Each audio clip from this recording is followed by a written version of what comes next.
Welcome back. आपकी अदालत में आज कटघरे मौजूद हैं योग गुरु स्वामी रामदेव। आपकी अदालत में अगला इल्जाम स्वामी रामदेव पर। आपकी अदालत में स्वामी रामदेव पर इल्जाम है कि ये पिछले दरवाजे से सत्ता हासिल करना चाहते हैं। अब देखिए स्वामी जी, आप कह रहे हैं कि आप चुनाव नहीं लड़ेंगे, आप कह रहे हैं कि आप कोई पद नहीं संभालेंगे, तो क्या रिमोट कंट्रोल से चलाएंगे सरकार? देखो, मैं कोई अंडरग्राउंड काम नहीं कर रहा हूं, सब काम करता हूं, ओपन ग्राउंड में काम करता हूं। जब जब सत्ता पर बैठे लोग भ्रष्ट, बेईमान और चरित्रहीन हो गए थे, उस समय मेरे पूर्वजों ने अपना धर्म निभाया और वेद का आदेश ही कहता है, मां वस्ते न ईशत, भ्रष्ट बेईमान चोर हम पर राज न करे। इसलिए मेरी कोई दोहरी नीति नहीं है, दोहरी भूमिका नहीं है, दोहरा चरित्र नहीं है। हाँ, मैं आपको बस इतनी सी बात जरूर, मैं कोई रिमोट कंट्रोल से भी नहीं चलाना चाहता, लेकिन देश का कंट्रोल ऐसे लोगों के हाथों में देना चाहता हूं जो इस देश को वह भारत बना दे जो पूरी दुनिया का सिरमौर हो। स्वामी जी, जब आप देश के लोगों को जगाने का काम कर रहे हैं, आप समझते हैं कि देश की जनता आपके साथ है, आपकी बातों पर आपका साथ दे रही है, तो फिर पीछे से क्यों, आप खुद क्यों नहीं चुनाव लड़ते? देखिए, इस देश की जनता ने, रजत जी आप भी जानते हैं, और मैं शुक्रगुजार हूं इस देश के 100 करोड़ से ज्यादा लोगों का, जिन लोगों ने मुझे प्यार दिया है।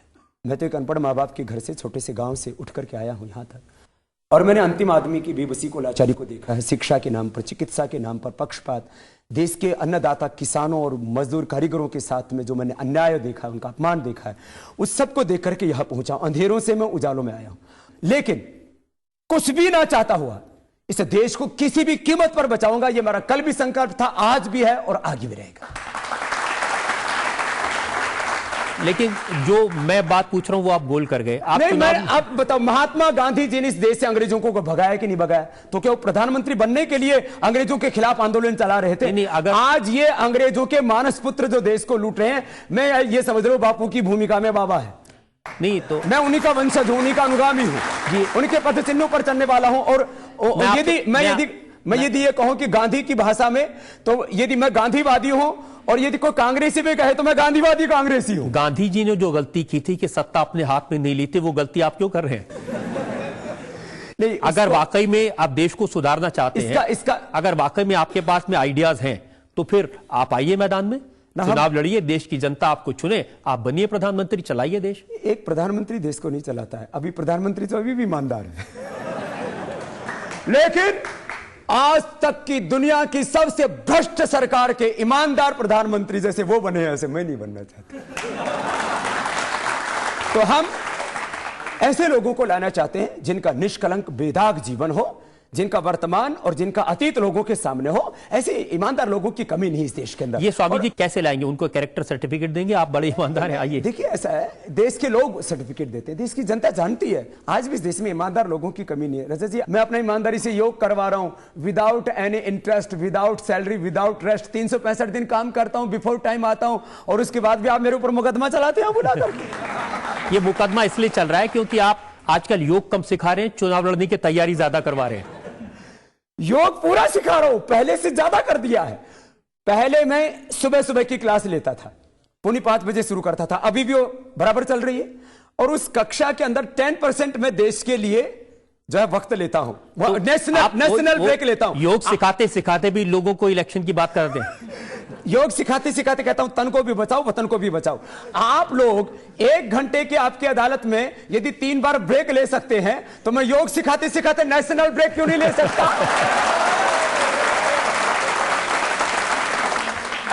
अगर इतना जन समर्थन आपके साथ है, आपको इतना विश्वास है अपने ऊपर, रोज 2-2 लाख लोग आते हैं मेरी सभाओं में, रोज। ये तो रामलीला मैदान में तो एक दिन लीला की थी, ये रोज लीला हो रही है। और ये देश को बचाने के लिए विशुद्ध रूप से, ये वंश अब जातिवाद से नहीं चलेगा। ये देश किसी एक परिवार की बपोती, किसी एक कुल खानदान की बपोती नहीं है, ये 120 करोड़ लोगों का हिंदुस्तान है। अब इस हिंदुस्तान को न कोई कुल, न कोई वंश, न कोई राजकुमार, न कोई राजकुमारी, न कोई राजा, न कोई रानी लूट पाएगी। हम बचाएंगे।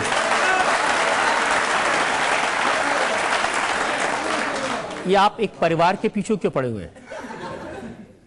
मैं एक परिवार के पीछे नहीं पड़ा हुआ। आप हर 2 दिन में गांधी नेहरू परिवार के किसी न किसी सदस्य को निशाना बनाते हैं। आज इस देश में 450 से 500 योजनाएं, सरकारी योजनाएं एक ही परिवार के नाम से चल रही हैं। एक ही परिवार को जो है भारत रत्न आदि पुरस्कार दिए जाते, दूसरों को भी दिए जाते हैं थोड़े थोड़े।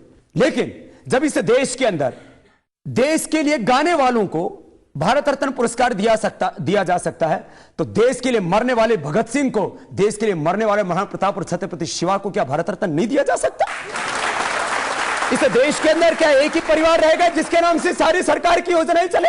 इस देश में भगवान राम, भगवान कृष्ण, भगवान बुद्ध, भगवान महावीर, गुरु नानक देव, गुरु गोविंद सिंह, 7 लाख से ज्यादा वो शहीद जिन्होंने शहादत देकर, कुर्बानी देकर इस देश को आजादी दिलाई, क्या अच्छे समाज सेवक, कोई ऐसे महापुरुष बचे ही नहीं जिनके नाम से सरकारी योजनाएं चलाई जा सके? एक परिवार को प्रमोट करने का मतलब क्या? लोगों की टैक्स का पैसा है, एक परिवार को उससे प्रमोट नहीं किया जाना चाहिए। आप अन्याय कर रहे हैं। पहली बात, उस परिवार के लोगों ने इस देश के लिए बलिदान दिए। मैं उसके बलिदान को, उनकी कुर्बानी को, योगदान को डिनाई नहीं कर रहा हूं, लेकिन एक संतुलन बनाना चाहिए। क्या भाई संतुलन होना चाहिए कि नहीं? अदालत से पूछे ना, जनता फैसला करती है। रजत जी, आप जो है उनका पक्ष नहीं ले सकते यार। लेकिन दूसरी बात यह है कि उस परिवार के जितने भी लोग सत्ता में आए, उनको देश की जनता ने चुना। लोकतंत्र में यही तरीका होता है चुने जाने। हम उनको इज्जत दे रहे हैं, हम उनको इज्जत दे रहे हैं, लेकिन एक परिवार को इज्जत देने का मतलब यह नहीं कि फिर बाकी कोई बेइज्जती कर डालो।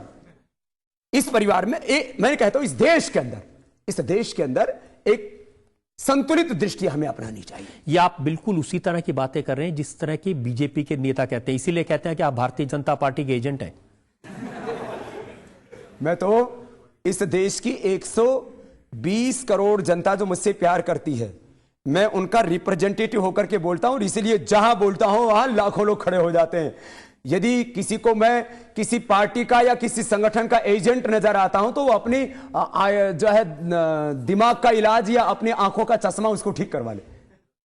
लेकिन आप जिस तरह की बातें कर, जैसे काले धन की आपने बात की, ये तो बीजेपी ने पिछले चुनाव में ये सवाल उठाया था। मैं तो इस बात को 15 सालों से कर रहा हूं। मैं इस बात को पिछले 5 सालों से संगठनात्मक रूप से कर रहा हूं। पहले यदि मेरी बात कोई नहीं सुनता था तो इसमें मेरा दोष क्या? आप परिवारवाद की बात करते हैं, भारतीय जनता पार्टी इस सवाल को कई बार उठाती रही है। देखिए, मैं किसी पार्टी को यहां बीच में नहीं लाना चाहता। सच्चाई मैं लाना चाहता हूं। सच्चाई देश के सामने आनी चाहिए, और सच्चाई मैं कहता हूं, जिस सच्चाई को मैं कह रहा हूं, जिस सच्चाई को देश की करोड़ों जनता कह रही है, उस सच्चाई को केवल बीजेपी क्यों, मैं तो कहता हूं सारी पार्टियां उस सच्चाई को कहें, और कांग्रेस के भी जो सच्चे और अच्छे लोग हैं वो भी उस सच्चाई को कहें। जो गांधीवादी लोग हैं, जो अहिंसा को और सत्य को अपना धर्म मानते, देश और स्वदेशी से जो प्यार करते हैं, लेकिन जो इस स्वतंत्र भारत में विदेशी तंत्र के पोषक हैं और जो ब्रिटेन को या इटली को अपना आदर्श मानते हैं, या जो लोग आजाद भारत में रह करके भी यहां पर पूंजीवाद और साम्राज्यवाद, और यहां पर मैं ज्यादा और कुछ कहना नहीं चाहता, यहां पर शराब की नदियां बहाना चाहते हैं और हर गांव में जो गौ हत्या के लिए कतरखाने खुलाना चाहते हैं, वो हमारी बात से कभी सहमत नहीं होंगे। बाकी से हिंदुस्तान के 100 करोड़ से ज्यादा लोग हमारी बातों से सहमत हैं। अब भारत में महाक्रांति होगी। आपने इस बात के संकेत दिए कि आप अच्छे उम्मीदवारों को सपोर्ट करेंगे। हो सकता है आप पॉलिटिकल पार्टी बनाकर लोगों को चुनाव लड़वाएं। ये अभी लंबित मामला है। तो किसी के साथ अलायंस करेंगे या अपनी पार्टी आके बनेगी? जब ये नया राजनीतिक विकल्प होगा तो आपको दावत पर बुलाया जाएगा। लेकिन ये आपने अभी तक नहीं बताया कि आप पीछे रहकर क्यों चलाना चाहते हैं। आप नहीं, मेरे गुरुओं ने ऐसा ही किया, तो मैं एक सन्यासी हूं ना, तो मैं सन्यासी की भूमिका में रहता हुआ इस काम को कर रहा हूं, तो मैं दोहरी भूमिका निभा रहा हूं। एक कहावत है ना, गुड़ खाएं और गुलगुलों से परहेज करें। आप पार्टी भी बनाना चाहते हैं, सरकार भी बदलना चाहते हैं, नई व्यवस्था भी बनाना चाहते हैं, हम इस देश को बचाना चाहते हैं, लेकिन कोई राजनीतिक सुख नहीं लेना चाहते। तो आप इसमें मेरे को आप उलाना ना दे करके आप मेरे प्रशंसा कीजिए कि देखो, एक व्यक्ति जो है बिना किसी राजनीतिक स्वार्थ के देश को बचाने के लिए अपने सन्यास धर्म के साथ राष्ट्र धर्म निभा रहा है। ये तो मेरी बढ़ाई है, ये मेरा त्याग है। मैं उसको चाह करके कोई स्वार्थ के वशीभूत होकर के उसको करता, तब तो मेरा दोस्त था। अब मेरा कोई दोस्त नहीं, स्वार्थ भाव से। ये त्याग है, ये चालाकी है कि सरकार भी बन जाए, मैं उसको चला भी लूं, मेरे ऊपर कोई दोष भी ना आए। अब यदि त्याग और बलिदान और निस्वार्थ भाव आपको चालाकी नजर आता है, तो मुझे तो यह भी स्वीकार है। लेकिन किसी भी कीमत पर हमारा हिंदुस्तान बचना चाहिए, बस ये काम होना चाहिए। आपकी पार्टी सत्ता में आती है तो क्या आप प्रधानमंत्री पद के दावेदार होंगे? मैंने पहले ही कहा, मैं ज्यादा को पाकर के थोड़ा कभी नहीं चाहूंगा, खाली देश को बचाऊंगा। इस ध्येय के लिए मैं काम कर रहा हूं। इसलिए जो संवैधानिक प्रक्रिया है, जो चुने हुए सांसद होते हैं वो प्रधानमंत्री तय करते हैं, और मैं चाहता हूं इस भारतीय राजनीति में ये सही लोकतंत्र आए।